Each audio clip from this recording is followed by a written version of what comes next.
सुनने वाला समझ नहीं पा रहा, यह बात समझ में नहीं आ रही। अब कितनी बार समाधान ने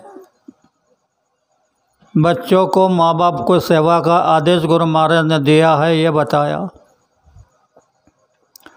पर जहाँ जाते हैं देखते हैं तो बच्चे बेडर, किसी का अदब नहीं, माँ बाप का अदब नहीं, बुजुर्गों का अदब नहीं, संतों का अदब नहीं, सब बेडर हो गए। तो बात यह है मेरे समझ में कि समय का बहुत भारी दोष है और यह समय जीवों को सही बातें समझने नहीं दे रहा है। कोई नकल की बातें बताए तो लोग तुरंत पकड़ लेते हैं और वैसे करने लग जाते हैं। यह नहीं सोचते हैं कि यह करने में क्या मिल रहा है, पर करते हैं। मैं कितने दिनों से समाधान की तरह बता रहा हूँ कि बहनें पतिव्रता धर्म की पालना करें। बहुत सस्ती बात है, इसके लिए कोई पूजा पाठ व्रत नहीं करना पड़ेगा, कोई एक पैर पे खड़ा नहीं होना पड़ेगा। तो मैं बताता क्या करना पड़ेगा, पहले बात सुन लो। अगर बहनों ने इन चीज़ों की पालना कर ली तो ये जो तीनों देवता है, लक्ष्मी, सावित्री और दुर्गा,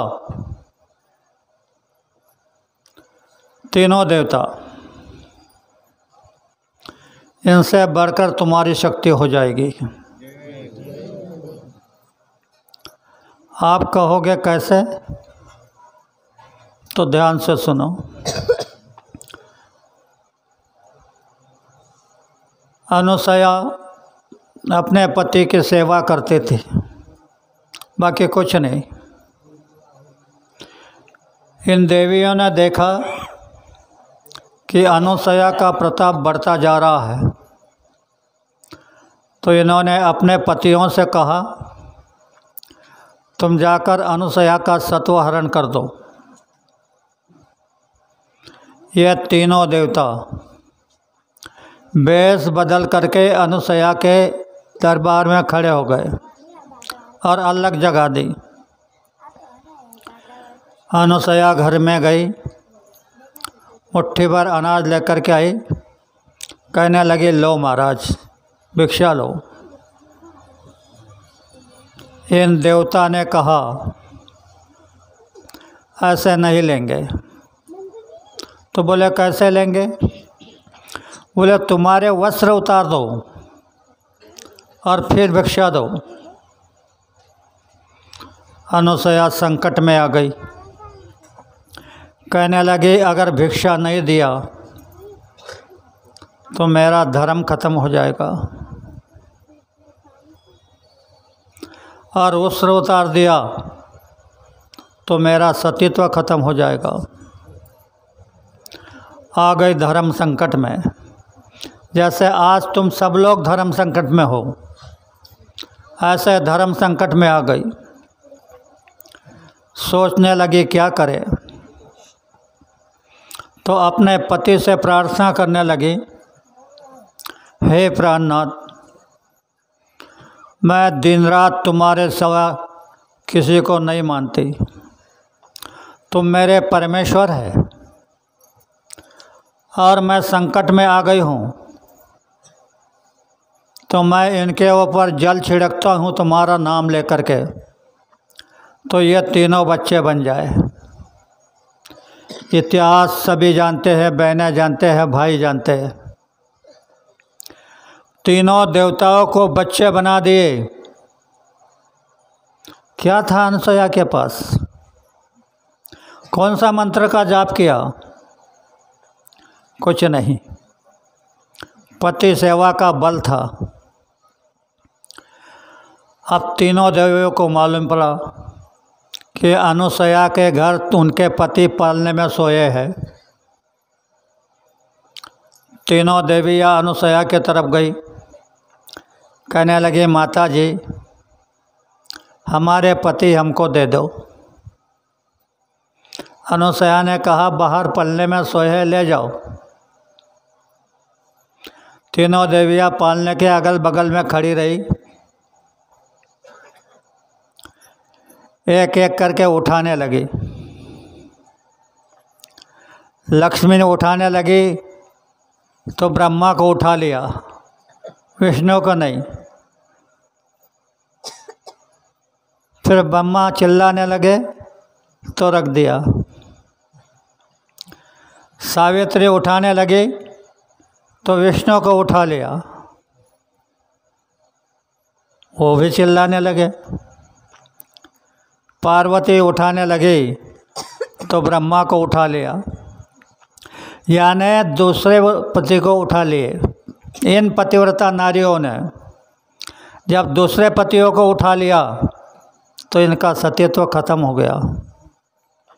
दूसरे का सतीत्व खत्म करने के लिए इन्होंने भेजा था, तो इनका ही खत्म हो गया।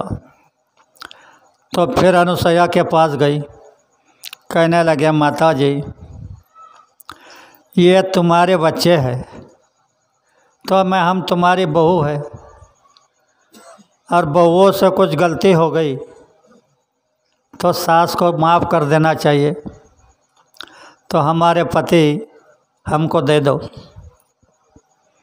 अनुसया ने कहा, ठीक है, तुमने ही तो भेजा था इनको, चलो कोई बात नहीं, मैं तुमको दे देती हूँ।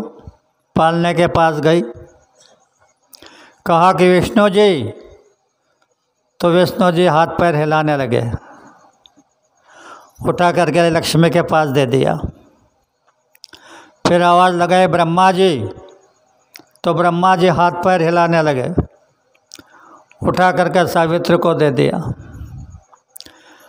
फिर शिव जी को आवाज़ लगाई, शिव जी हाथ पैर हिलाने लगे तो दुर्गा को दे दिया।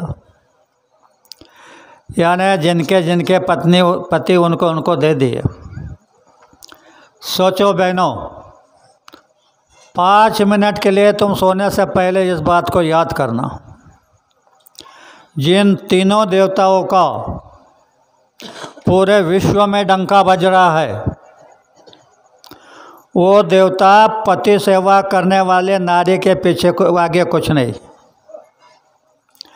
तो मैं कितने दिनों से ये अभियान चला रहा हूँ कि हर बहन अपने पति की सेवा तन-मन लगा करके करे, उनके आदेश का पालन करे, भूल कर भी उनसे झगड़ा न करे। आज इसकी सख्त ज़रूरत है, इसलिए मैं बार बार ये बता रहा हूँ। ज़रूरत इसलिए है, अगर तुमने इस काम को नहीं किया तो यह सारी धरती सुन्न हो जाएगी। और तुमने इसका पालन कर लिया तो आज का यह परिवर्तन अवतारी शक्तियों द्वारा नहीं, प्रकृति के द्वारा होने जा रहा है। प्रकृति से कोई माई का लाल टकरा नहीं सकता।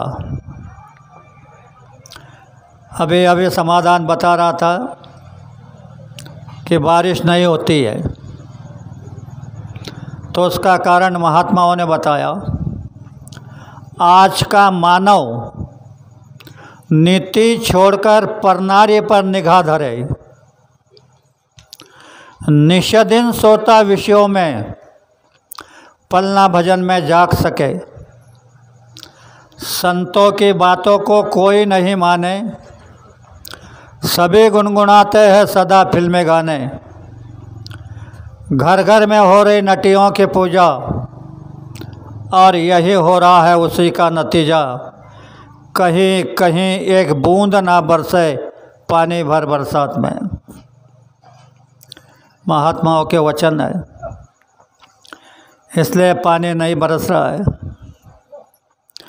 अब आप थोड़ा इसमें आ गए हो गए संकट में कि घर घर में नटियों की पूजा कैसे हो रही है। तो जब युग का परिवर्तन होता है तब कई प्रकार के व्यूह रचना होती है और उस व्यूह में समाज को फंसाया जाता है। घर घर में हो रही नटियों की पूजा कैसे, सुन लो। तुम्हारे दीवारों पर जो लक्ष्मी की तस्वीर लगी है, अन्नपूर्णा की लगी है, सावित्री की लगी है, अनुसुईया की लगी है, क्या तुम उनके पास जाकर के फ़ोटो खींच करके लाए? नहीं। राम की तस्वीर लगे है, कृष्ण भगवान की तस्वीर लगी है, हनुमान की तस्वीर लगी है, उनके पास जाकर के फ़ोटो खींच लाए? तो बोले नहीं। तो क्या किया? जिस एक्टर ने राम का पात्र किया उसके कैलेंडर मार्केट में गई, तुमने खरीद कर ले लाया। जिस एक्टर ने कृष्ण का पात्र किया उसके कैलेंडर मार्केट में आई, तुमने खरीद कर लाया। जिसने हनुमान का पात्र किया उसके कैलेंडर मार्केट में आई, उसको खरीद करके लाए, दीवारों पर लगा दिया। वैसे जिसने अनुसुईया का पात्र किया उसके कैलेंडर लेके आए, जिसने लक्ष्मी का पात्र किया उसके कैलेंडर लेके आए। तो नटियों की पूजा नहीं हो रही तो किसकी हो रही है? और यह पूजा करने से कलयुग में कोई लाभ मिलेगा? कुछ भी लाभ नहीं मिलेगा, क्योंकि कलयुग का विधान अलग है। सुनो कलयुग का विधान, खिलना किसी को नहीं मिलता, विचार सब भ्रष्टकार होने लगा। फिर भगवान ने लिया अवतार,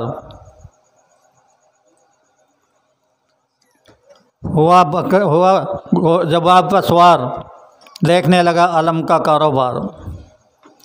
इस समय में भगवान ने अवतार लिया है। क्या लिया है सुनो। तुम्हारी जुबान पर बैठ कर के तुम्हारा कारोबार देख रहा है, तुम्हें कारण बना रहा है। आज बहनों को देख रहा हूँ देहातों में, शहरों में पढ़ी लिखी अनपढ़ बच्ची को भद्दी भद्दी गालियाँ देती है। मैं बहनों से हाथ जोड़ता हूँ, पैरों पे मत्था भी रगड़ता हूँ। तुम्हारी बच्ची है, 2 थप्पड़ लगा दो गलती हो गई तो, लेकिन भद्दी गाली मत दो। तुमको मालूम नहीं यहाँ पर भी विवाह रचना है। उस ईश्वर ने 24 घंटों में ऐसे पल बनाया है, उस पल पर तुम जो कहोगे वो हो जाएगा। फिर उस पल पर तुमने बच्चे को भद्दी गाली दे दिया तो बच्चे का चारित्र फना हो जाएगा। तुम कहोगे बच्ची नालायक निकल गई, बच्चे का दोष नहीं, दोष तुम्हारा है। उसी तरह भाइयों से भी प्रार्थना करता हूँ, कभी तुम्हारे बेटे से गलती हो गई तो 2 डंडे लगा देना, लेकिन जा रेल पटरी में गिर जा, पॉइजन लेके मर जा, आग में जल के ख़त्म हो जा, इन शब्दों का प्रयोग मत करना। अगर तुम उस पल पर इन शब्दों का प्रयोग कर दोगे तो बेटा वही करेगा। फिर तुम चिल्लाओगे ये क्या हो गया, ये क्या हो गया। महात्मा उससे शिकायत करते हैं ये क्या हो रहा है, तो उसका जवाब मिल रहा है मेरा कोई दोष नहीं, मैंने जो कानून बनाया है उसकी पालना कर रहा हूँ। तो वो अपने कानून पर अडिग है। भाइयों से बहनों से जो बात समझाई, आज से आप काट मार लेना, भद्दे शब्दों का प्रयोग मत करना। और जो मैं कह रहा हूँ कि पति की सेवा तन मन लगा करके करना, उनके आदेश का पालन करना, भूल कर भी उनसे झगड़ा नहीं करना, तीन बातें, ये तीन बातें की तुमने पालना कर ली और तुमको 6-7 महीने हो गए, और फिर तुमने देखा कि इधर से भारी तूफान आ रहा है, टीन के पत्ते